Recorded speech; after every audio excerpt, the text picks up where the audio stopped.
over the world right now. So we have Toronto, we have Scarborough, and we have Vancouver all represented here today. So it's absolutely wonderful. So let's begin our practice. Thank you, Sue, for joining us as well. It's great to see you.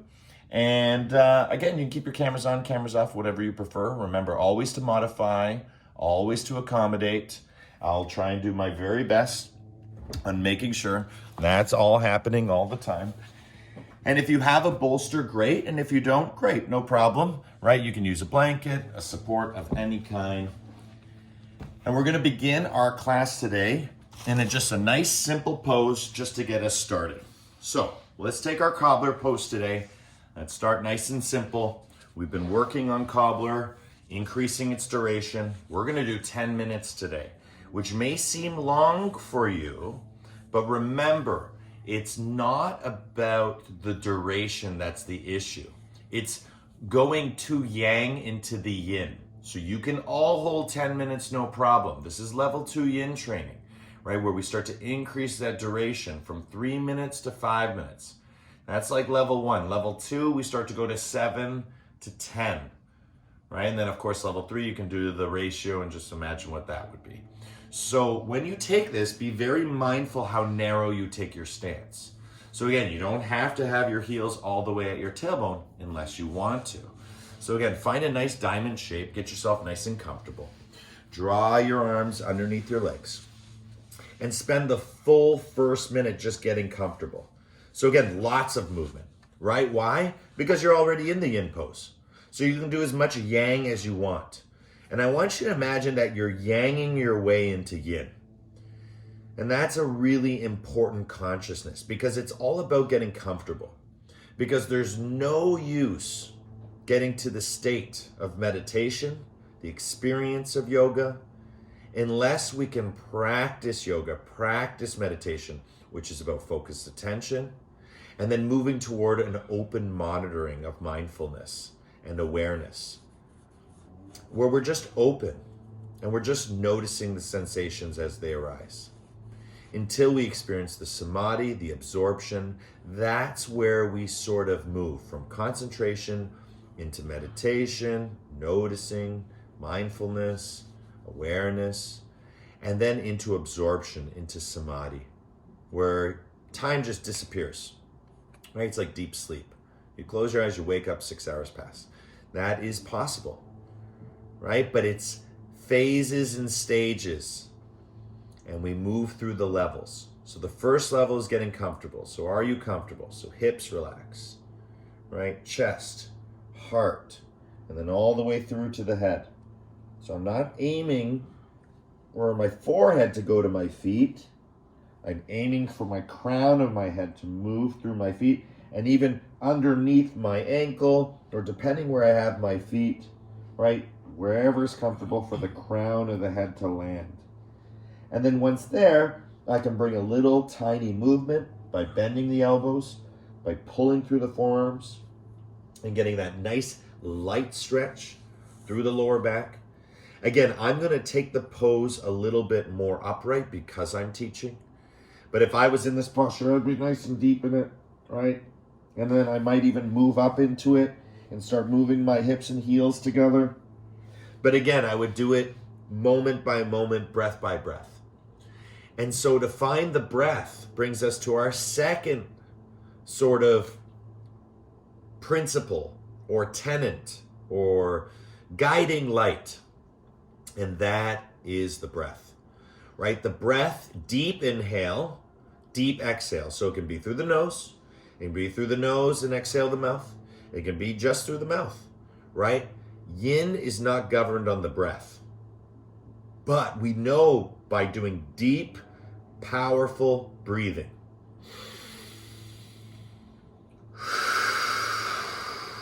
right? Nice and light, nice and relaxed, nothing intense, that we're stimulating our parasympathetic system.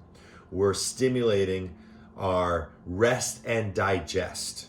We're stimulating our ability to slow down. Right? Some people don't have this ability. We don't have this ability, especially not at 1 o'clock if you've been going all day. It's very hard to just turn off or to switch off or to chill out or to relax. And that's why the breath brings us there. But it's just bringing us to what we call the uncomfortable, and that is also known as the uncomfortable edge, or the comfortable edge. Sorry, the uncomfortable is the comfortable edge. So we want to transform the uncomfortable into the comfortable, and that's the comfortable edge. So if you can keep moving, micro movement, breath by breath, into stillness, into silence, into spaciousness, then you will know the experience of yin. Because yin is about surrender. And we're surrendering the body, right, to the pose. We're surrendering the prana, right, to the pose, right? That breath is going from long and deep to short and sweet, naturally. We're at 5 minutes, you're halfway there. So a whole lot of teachings for the first 5 minutes. And this is where we would come out. And now, again, to bring us up to that level 2 level, let's start to experience more time in silence. So again, with all these teachings that you just received in the last 5 minutes, now apply them. Remember, yoga is a science. So therefore, what we're doing right now in the asana, in the Cobbler Pose, is the applied science of your spirit, right? Of your breathing, of your energy, and ultimately of your awareness, because that's what's enhancing. Awareness, right? Awareness always comes first, and energy always follows awareness. So focus on your intention, focus on the next 5 minutes, moving into silence, moving into spaciousness, moving into stillness, moving into surrender, the experience of letting go and letting be, and just receive. Breath, body, and mind all as one.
Beautiful, everyone. Now slowly, slowly, slowly. Take all the time you need.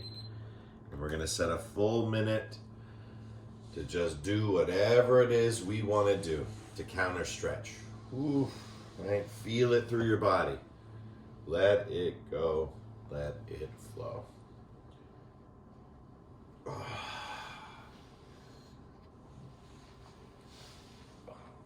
Again, if you train with me often, you know that moving side to side is just one of those postures that just always takes away that tension from the hip, especially as you go from backward bend into forward fold and then back to backward bend again.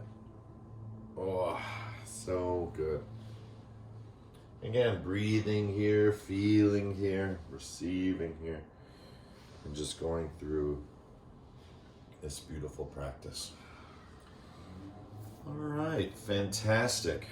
Okay, so we're gonna keep using this energy a little bit more, and you're going to need a bolster if you need a bolster, and then you're not going to need a bolster if you don't need a bolster. So if you have a bolster, we're going to start with a bolster. If you don't, use the, reciprocal of a bolster, like for example, a big pillow, or a couple blankets, or just one really thick blanket. Again, you don't need much, but you just need to get those hips elevated. So again, lying down on our backs, bring our hips on top. And again, I'm probably going to do this without the bolster, but again, I'm going to start it this way because I think it's something important to do. All right. So we're going into snail pose today. So from the hips, lift up a little higher, bring the bolster to your lower back. Not too high up, but to your lower back. So it kind of sits right in that, half circle. Perfect. Knee to chest, one at a time so you balance, you don't fall out. And just get nice and comfortable with your knees. So this is the first stage. Again, the second step, good, timer's already on. The second step is you can underhook your thighs and just be here. This is it. This is as far as it needs to go. Technically, this is inversion. And we're releasing all that energy in the hips. You can relax so your legs don't have to hold that position. You can just hold like this and just move around and groove. Good. If you'd like to go a little bit further and feel like, oh no, I'm comfortable, I can breathe here, I feel good, nothing too intense. Then come down a little bit, so 1 foot at a time, come down. Lift that bolster a little bit higher. So now it's kind of on my shoulder blade region. Again, knee comes actually a little lower than the shoulder blades. Yeah. And then again, everything comes up, and you do the same thing. You just see how much higher my hips are now. And then from here, this is why I was suggesting that you might not need a bolster. I'm going to show you, but I got to come more forward. So what happens is, eventually you're here, right? We're here, we're hanging out, and then you start to straighten your legs. And this is full Halasana. Again, you don't have to. There's nothing aggressive, right? You can just feel it. Again, just doing that. Again, yinning into yang. Right, and then finally, right, and that's where I said you might not need a bolster, right? I just like to come back all the way. And then I can just, hold on to whatever I want to, but all the weight is in the shoulders. I can lift my head a little bit, right? I don't want to because that puts stress on it, but just to show you that most of the weight is in the shoulders. The bolster's still there, so if it becomes too much, but again, I can just come all the way back. The toes can touch the ground. And I can just hang out here in any way that's comfortable. Of course, it's not very comfortable. We're at our comfortable edge, right? Because that's what we want to be searching for, right? That borderline where the yin meets the yang, right? It's where like cold meets hot and you get lukewarm. We're looking for that lukewarm area now. And that's where we start to breathe. So again, I'm good. I might even straighten my legs. Yep, I can still breathe. So again, this is the way I'm going to take it.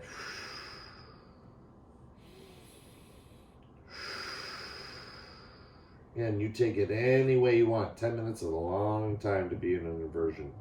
You're definitely going to feel the physiological and the psychological effects. Whenever we do an inversion, whenever the hips are above the heart, right, we get an increase in circulation, especially the feet, right? So if the feet go up in the air or behind us, right, blood has to pump, right? Our circulation has to be on double time, right, to bring all that energy up towards our toes and back down toward our heart. So it's really about getting a really deep clean. It's the difference between, cleaning with vinegar and cleaning with bleach, right? That is a big difference. And so this idea of intensity, right, is really important, because on yin, you want a slow burn, just like I was discussing the candle. And in honor of Diwali, right, the festival of light, right, like a candle, if the wick is wet, nothing's going to light, right? So you first need to dry yourself, first need to be ready for the practice. And we do things like not eating or drinking before, not that we can't, but it just feels better when we do. And all these things that we do to prepare ourselves just to get into the practice. That's the drying process. And then once we have this drying process, then we can receive the flame. But the flame needs to be sparked, right? Or needs to light. And that's another component of our practice. So the drying is really the asana. And then the spark is the breath, right? And then the flame is sustained by the awareness of the breath. Yoga is achieved. So then the flame, don't worry, it's only halfway. So then the flame goes on to the wick, the spark is sustained, and then we move from, the matches or the lighter to the wick. And of course the candle itself, the body, that maintains the burn. Supposedly on this candle, it's like a 40 to 50 hour burn time, which is incredible. And so again, it's incredible because it's very yin in nature, right? It's going slow and deep and powerful because it's consistent, right? It's full-bodied. And that's how we have to experience our practice for ourselves, right? As a slow burn. We're not here to use up all our ujas, as they say in yoga, our vital energy. It's a slow burn. It's like ghee, right? It's a slow burn. You can create a ghee candle. It's very easy. You just take a wick and ghee, a little clay bowl, and you light the wick. The ghee will hold that flame. So again, realizing that your body can hold this energy, right? This container, this yin, right? A little bit of yang can flow through you. A little bit of sacred tremoring can come, right? Bring the uncomfortable into the comfortable. But if you're comfortable and moving into the uncomfortable and you're finding yourself uncomfortable, you've gone too far. You've gone over the edge. Just like when you're showering, you go from hot to cold. It's too cold, you turn it hotter. It's too hot, you turn it colder, you find just right. That's what we're doing. In a way, every yogi is the proverbial or the figurative Goldilocks. Yet the three bears is each dimension of our practice, right? Papa Bear, I believe, is too hot, so he's the yang. And the Mama Bear is too cold, she's the yin. But the baby bear is us, and that's what we're seeking. Just right, because we are born of hot and cold. We were born in a womb very warm, and we came out into the world very cold. And they keep us warm in order for us to grow. So again, yin and yang is everywhere. It's a very powerful primal force of energy. And so don't force yourself into yin. Allow and accept your way into yin. Right? Feeling the healing, breath by breath. Got 3 minutes left. You're doing fantastic. Just keep breathing and feeling as we move into spaciousness, silence, stillness, and surrender.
Beautiful. And just like last time from here, do what your body is telling you to do.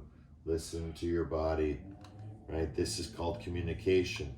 As you breathe in and out, you're communicating with your body all the sensations, all that sensation perception that we're receiving.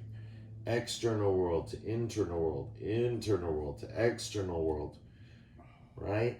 And that is being then analyzed and output as motor generation. So you start to intuitively find what feels right. Right? You start doing things that you may not even have learned. You're just naturally doing them because your body's like, oh, it feels so good. And that's the exploration of the practice. That's why everyone's practice is so unique, is so powerful.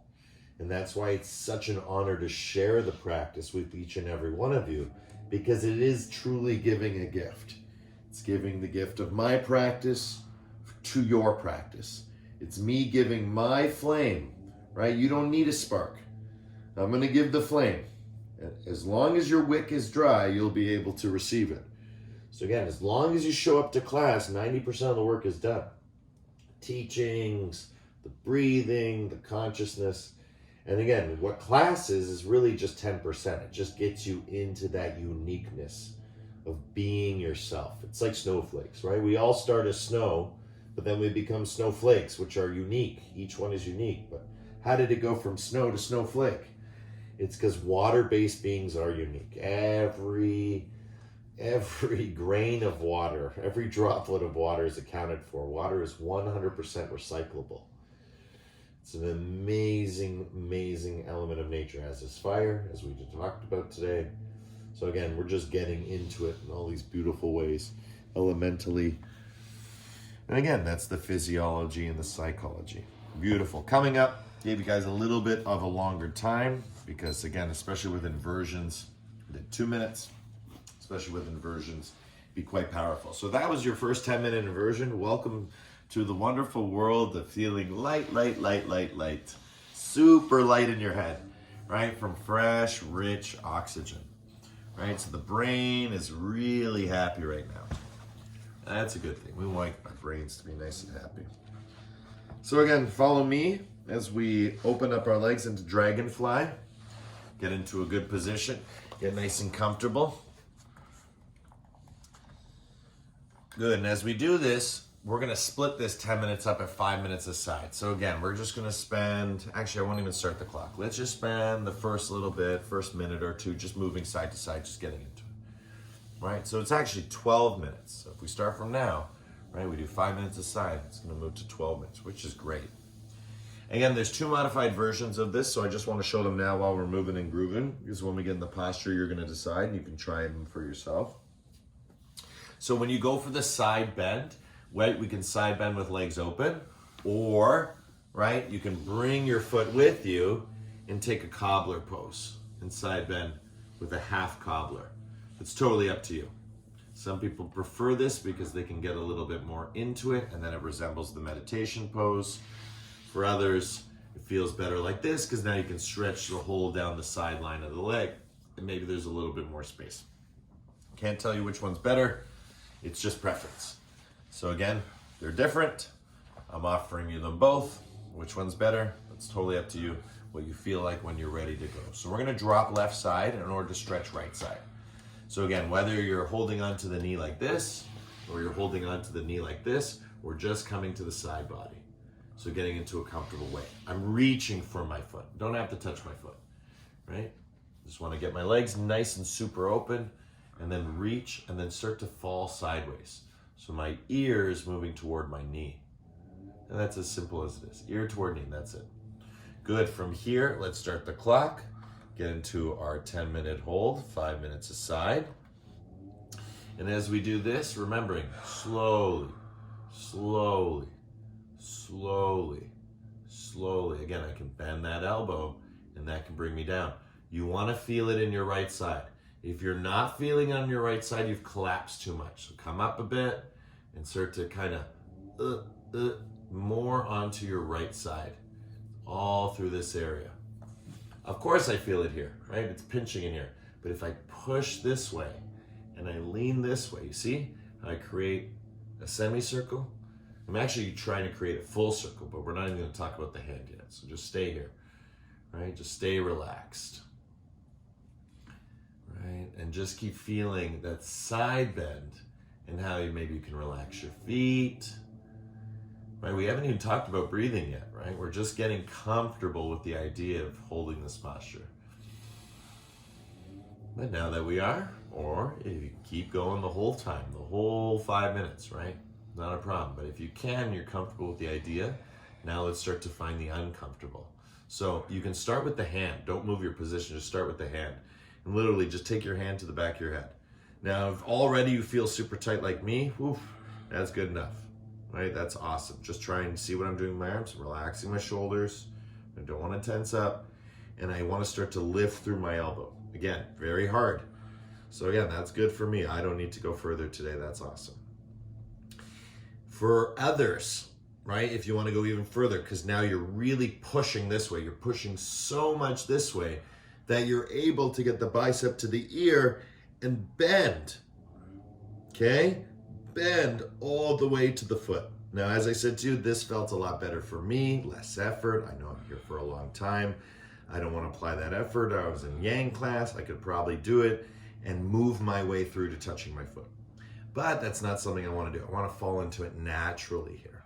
I want to relax into it. I want to work on different areas, right? Subtle nuances.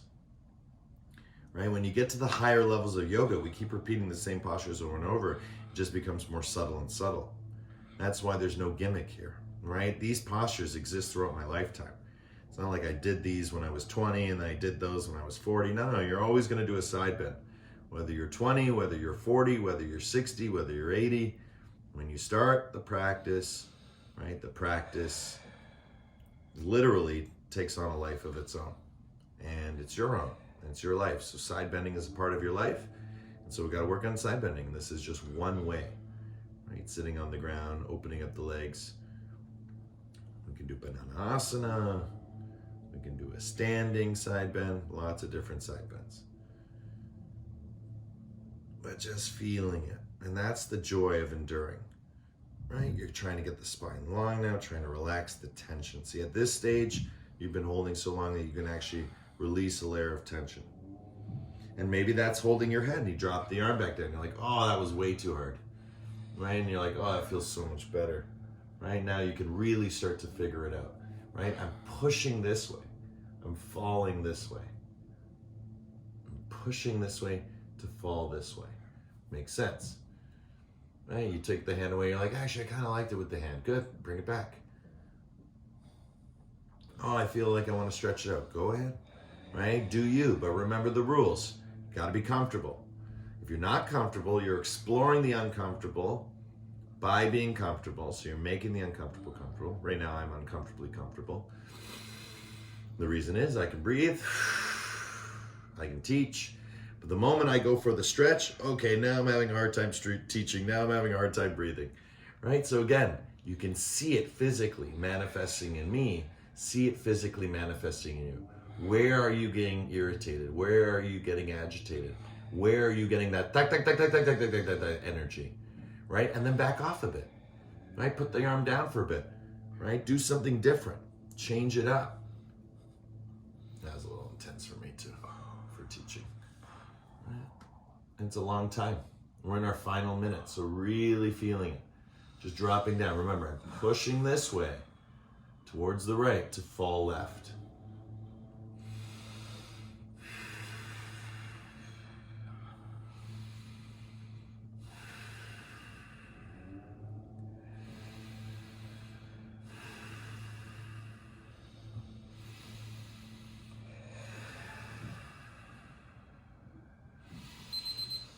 Beautiful. That's 5 minutes. We're going to flow onto the other side. Whoa, boy.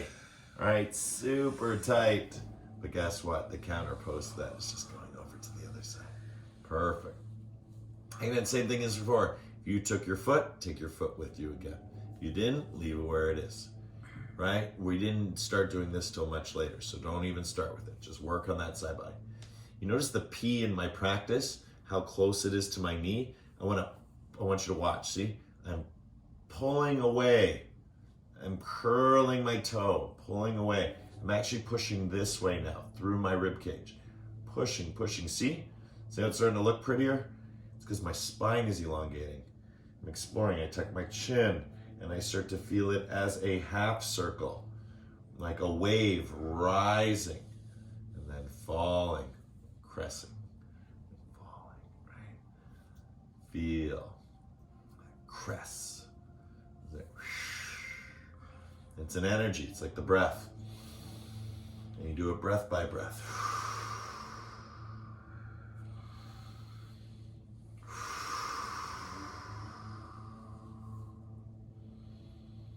Breathing all the way in, all the way out. You want to feel it all the way down into that hip. Right? So you want to feel it from your left hip, your left rib cage. And that's where we came in before. If you wish, right? Feel free to bring the hand to the back of the head and lift that elbow. Don't have to. Right? It's just more challenging. Because again, I'm still moving. Like you see the word practice, I'm moving toward the E in practice, and then I'm curling toward the P. Right? So I'm curling towards the right side, but I'm stretching into the left. And that's what creates this powerful feeling. Right? Moving it around, getting comfortable with the uncomfortable. If I'm too uncomfortable, I lose the breath. I lose my ability to teach, to speak. See, breath's there. As long as I can teach and smile and speak, I know I'm at the level. But watch, if I go further and I extend, okay, now teaching's getting harder. Now my breath is getting shallower. Okay, so we're going to back off, right? That's too far for today. That's not what we're doing. Right? We're learning to endure with gratitude. Might try. But then you realize you've gone to the edge. There's no comfort there. There's no comfort there. There's no yin. So imagine yin as a pathway from the comfortable into the uncomfortable. Each time you practice, you put another block or another brick or another stone, right, along the way, and your way gets longer. It gets further. It gets deeper. And that's why we start to extend these classes. Right? We went from 3 to 5 minute holds, and now on our way to Christmas, we're going to practice longer holds. Right?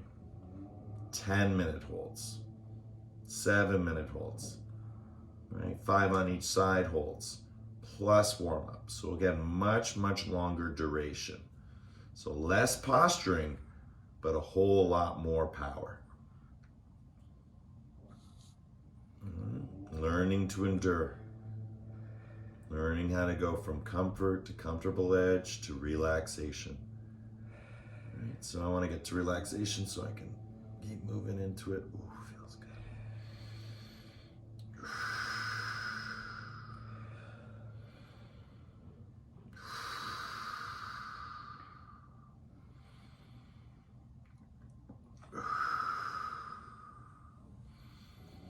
Remember, pushing to my left side in order to drop into my right side.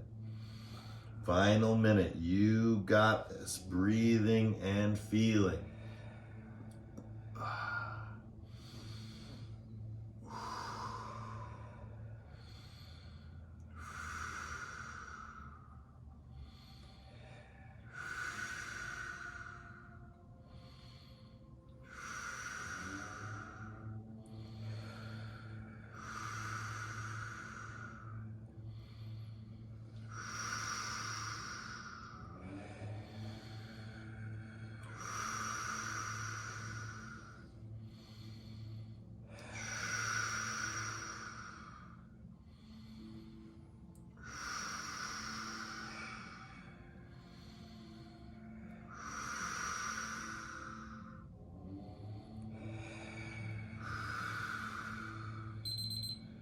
Beautiful, everyone slowly coming up.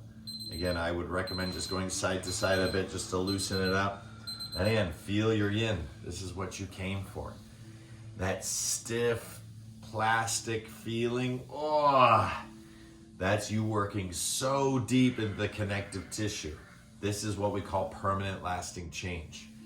Right? When you feel that stiff soreness when you come out, that's because we're actually melting the plastic. We're actually creating an effect. So again, the sweet is never as sweet without the sour. And of course, you know what I'm gonna say. You know, the ease, or it's basically the ease is never the ease without the difficulty. You know, it's just, soft is never as soft without the hard, right? The happy is never as happy without the, well, maybe not that one, but all the rest of them. Right? Because we don't always want soft, right? We don't always want hard, right? But we always want happy. Happy is good, right? Because we can be happy in all sorts of states. Happy is more like love. We always want love, right? Why would you not want to love what you do, or love what you eat, or love what you see, or love what you hear, right? It makes everything better. You should be without love in order to appreciate love. It's like, no, I don't think so. I think it's more like a fish. You don't appreciate water because you can't breathe. Right, you can, but it can also be very life-threatening, right? To live without love is not good. Like a fish living without water, not good. Right? And we're the same way. Right, feeling that flow and letting it go. 10. 9. See, now I'm getting all sorts of cricks and cracks. Because again, once you break through that fixation, it can get really interesting. Because you'll actually notice there's an improvement in the flexibility. There's not those signals that are going pew, pew, pew, those sharp electrical things. Everything starts to become a lot more smoother, more relaxed. 2.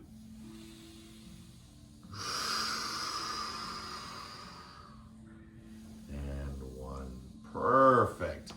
All right, so let's come up. Bring the soles of the feet to the floor. Windshield your knees, side to side. We got time for one more posture. What shall we do today? I think what's needed is a nice twist. So we're gonna do a seated twist. If you'd like to lie down because you're feeling tired, we can do this lying down. I'll help accommodate. But again, for the energy, because it's the afternoon, let's see if we can take the seated twist, okay? So again, going onto left side. I know this gets confusing because we're in reverse mode. But again, left side, so just take your hand and make an L and say, yep, that's the left side. Because yoga dyslexia is real. Take your right leg, there's a lot of left and rights here. Your right leg and bring it over your left. And now take your right hand under your right butt cheek and sit on it. And once you sit on it, that's right. This took me years to figure out what the yoga teachers were talking about when they're like, put your sit bones down. So that's your sit bone. So if you feel it on your hand, you're like, ow, that's good. That's how much strength you want to shoot through there. Notice we haven't done anything with this leg. This leg's just still floating there. That's where the twist comes from. So you take this foot with both hands and you bring it up into yourself. All right, let's do another 10. Let's start now. So you take it in, and now you hook it with the left arm. Again, make the L, right? Left. Now, once you have that, now the twist starts. So you need to come from your forward fold, and you need to lengthen, stabilize, strengthen by twisting, and get to a place that's comfortable. So you're not in forward fold, you're not collapsing, you're lifting up, and then you're twisting, and you're like, okay, that's good. It looks good. Put your hand down. That's it. That's all you do. Relax everything. This is the yin version of sitting twist. Your sit bone is on the ground, your leg is lifted up, you're really only feeling it here, not big deal because you're using your whole body, right? Because you're pulling it in towards you, and then you're looking over the right side, and now look, I'm so relaxed here, I maybe can move this a little bit more. Oh, maybe I can bring it closer to my tailbone, right? Doesn't matter where you do with your hand. What matters is that you can find comfort. And then from comfort, see how hard it is to breathe and twist? You don't need to twist very much, right? It's the breathing that becomes hard while we twist. So again, less twisting, more breathing makes for better twisting. More twisting, less breathing makes for worse twisting. Because now you're not getting the internal stretch. You're not getting that melting sensation of working from the inside out. Rather, you're working from the outside in, which actually takes maybe even faster. Maybe it's better, but that's exercise. That's not yoga. Yoga works from the inside out and the outside in. So technically, it should work faster, but you might feel that you might not be ready. So psychologically, you don't force. You don't fix. There's no competition.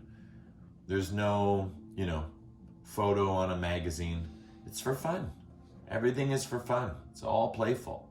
It's all joyful. It's all to help us, right? Healing is a feeling, right? And you're feeling the healing as you twist and breathe. Now, if you can get to relaxation, you're in a state of surrender. And as you increase the relaxation in the posture, that surrender will take over and time might just start to disappear. You might just hear my bell and be like, whoa, that seemed really fast.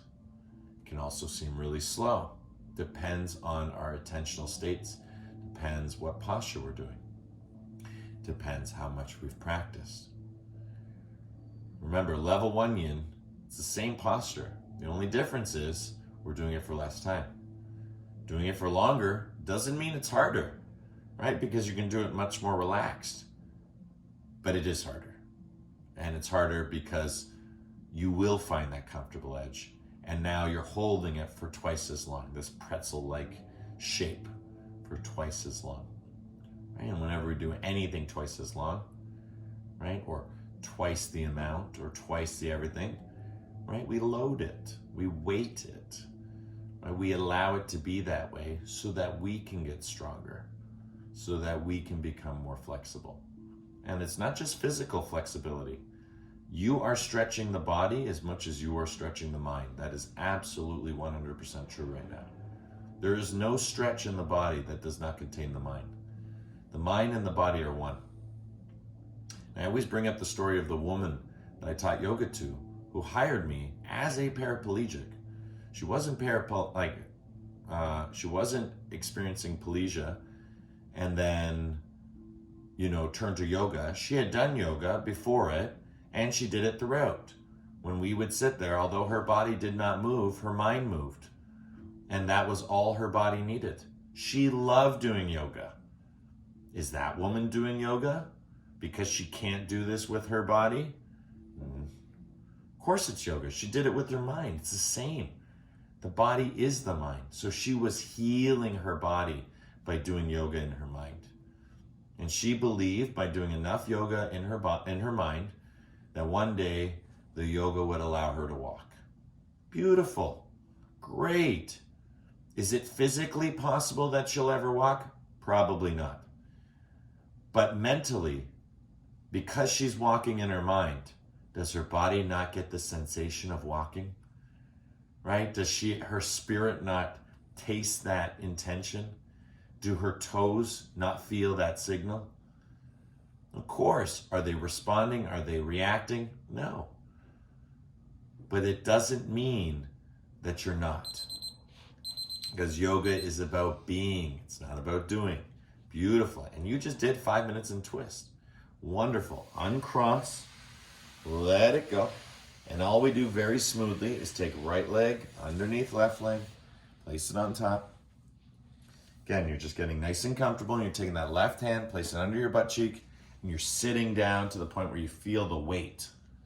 Right? You feel that weight? That's what yoga teachers are talking about. When people do this posture, they have this lifted and they get a twist. But see, now you're not in alignment. So again, put yourself down, feel it. Get that sensation, then you can remove it, no problem. And grab hold of your knee. And really, it's the right hand this time that's really gripping the left leg. Right? So right hand is gripping left leg. This is just wherever it needs to be. But remember, the heel has to be on the ground. The hip needs to be on the ground. And that's why we don't twist yet. We just get our hip on the ground, and we start to lift up. And if that's as far as you go today, great. Right? That's really important. So allow yourself to do that. And now from here, right, you start to twist. And as you start to twist, you can use that arm, right? And that arm can help you. But again, you're popping up and you're twisting left. You're not forward folding, twisting left. You're lifting up, getting tall, tucking chin, and then using your arm to help leverage you, to help give you that hook, that leverage, right? That extra handicap, right? You need, right? Just giving yourself that lift, that extension, right? There's so many ways to experience what I'm talking about. But notice my shoulders aren't riding up to my ears. Nothing is intense, everything is super relaxed. I can feel it. And now I want to go from comfortable to comfortable edge.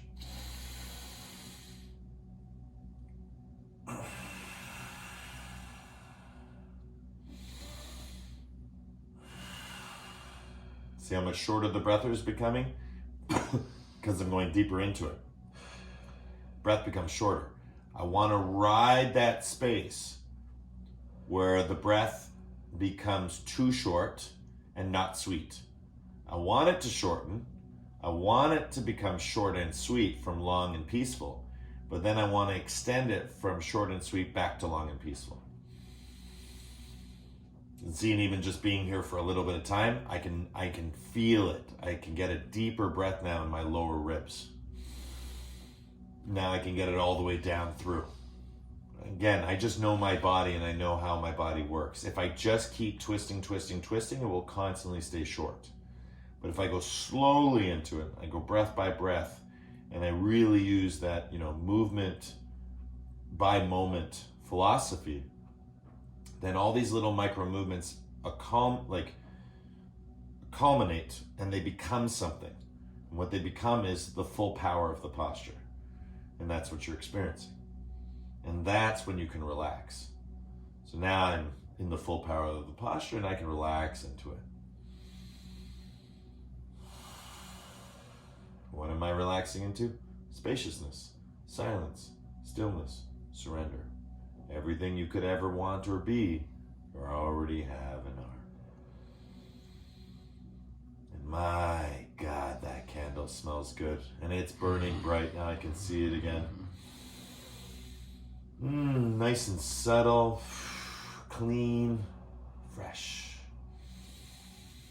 Like a campfire kiss, right? Really enjoying the sensations within you and around you.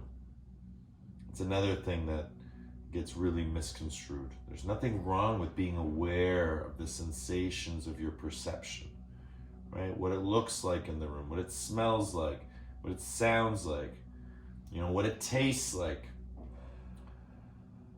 Right? That's why you learn to not drink during yoga like any water, because you don't need it. Because there is no taste, right? There is no touch. There is no, everything becomes no this, no that, no, even the smell of the candle. It's wonderful, But now what's interesting is when I lose that smell. You see? So the smell can bring me back like an insect, but it can also be an indicator of how long I've been away. How long has it been since I've smelt that smell or heard the music in the background or looked at the clock? You know, I haven't done any of these things, so I'm just still in it. And that's your litmus, that's your indicator. Remember, yoga is a progressive practice, right? If we don't progress, we regress. Right? What is aggression? It's movement, right? Aggression, right?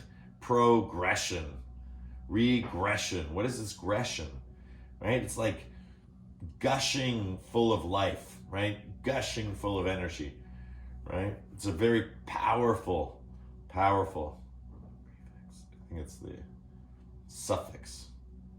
But anyways, needless to say, whatever it is, it's meaning kind of, when you use the word progressing, right, or aggressing, it's very powerful, right? It's to explain an emotional state, right? Something that is,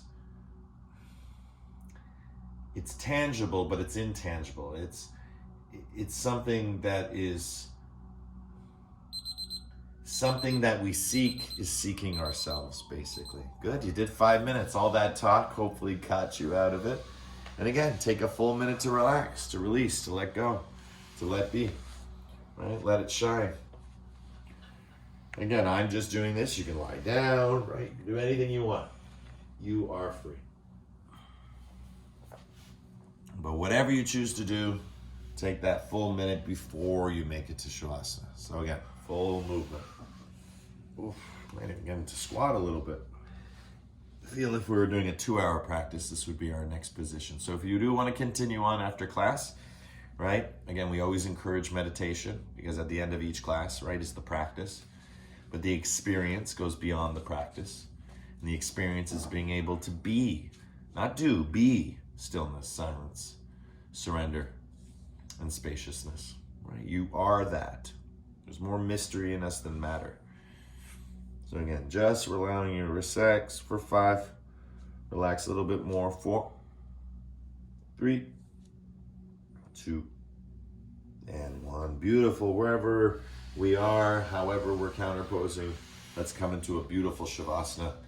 Again, if that bolster's nearby, feel free to just bring it underneath your knees and just lie back and relax.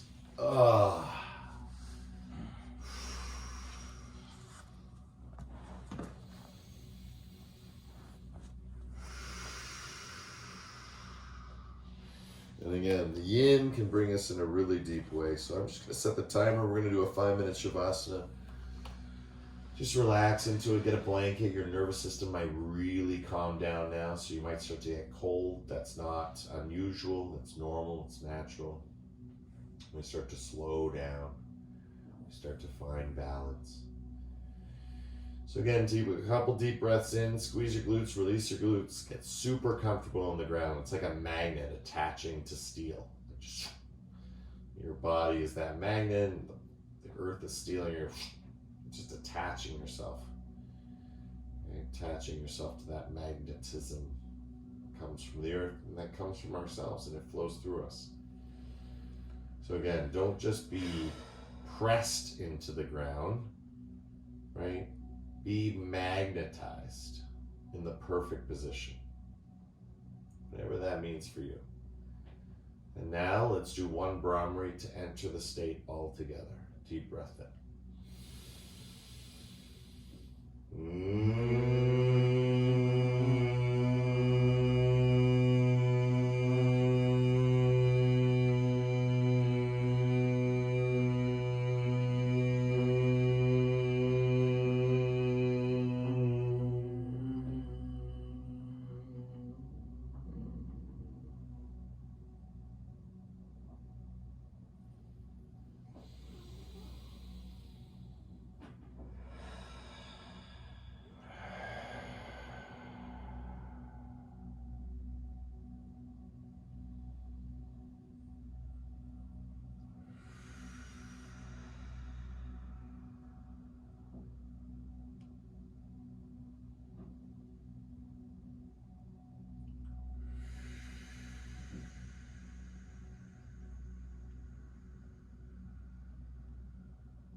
Slowly rock your head side to side.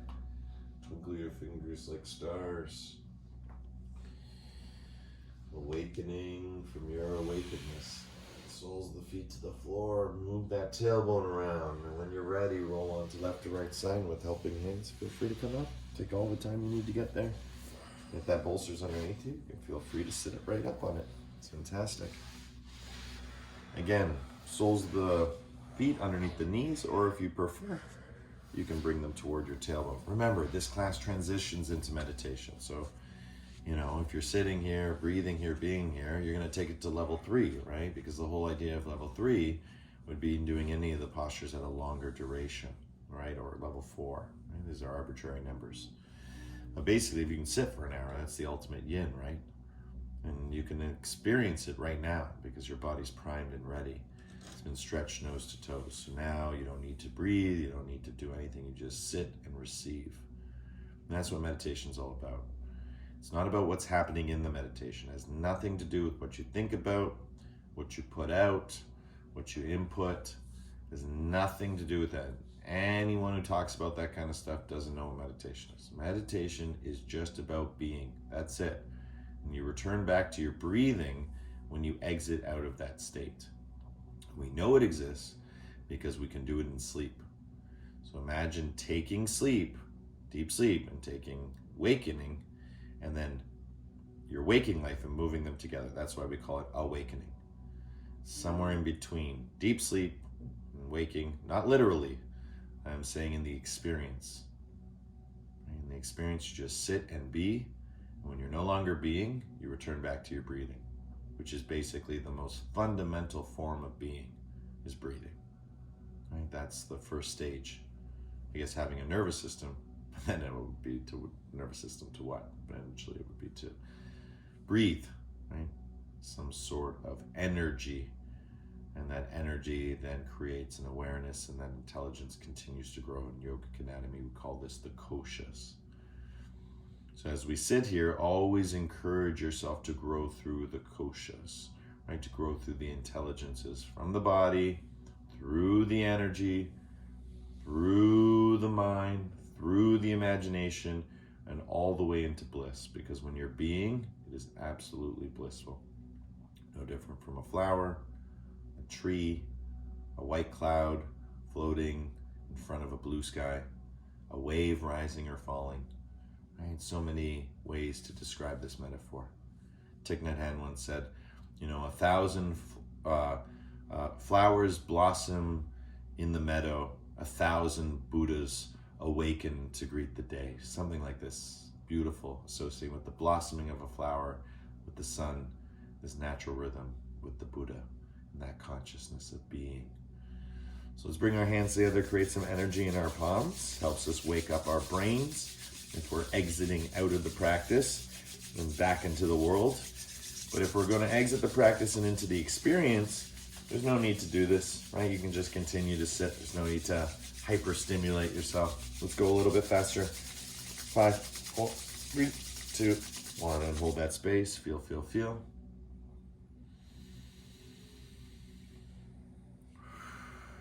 It's always good to remember what we must not forget, right? How do we feel at the end of practice? And this feeling within ourselves, this feeling all around ourselves. It's all connected to ourselves. And that's why in yoga we say it's all the self.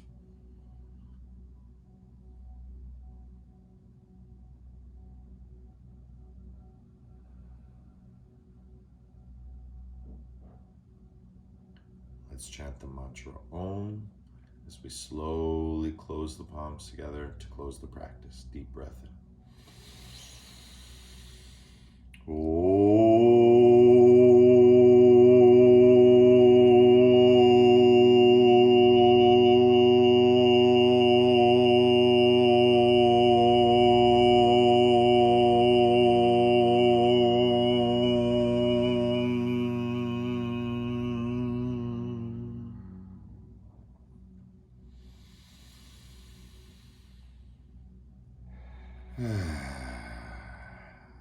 Shanti, shanti, shanti, peace, peace, peace. In your hearts, in your lives, in everything that you see, are, and be. The light in me sees and shares the light in you. In love, with love, through love. Thank you everyone for coming out today. Happy Diwali. Namaste.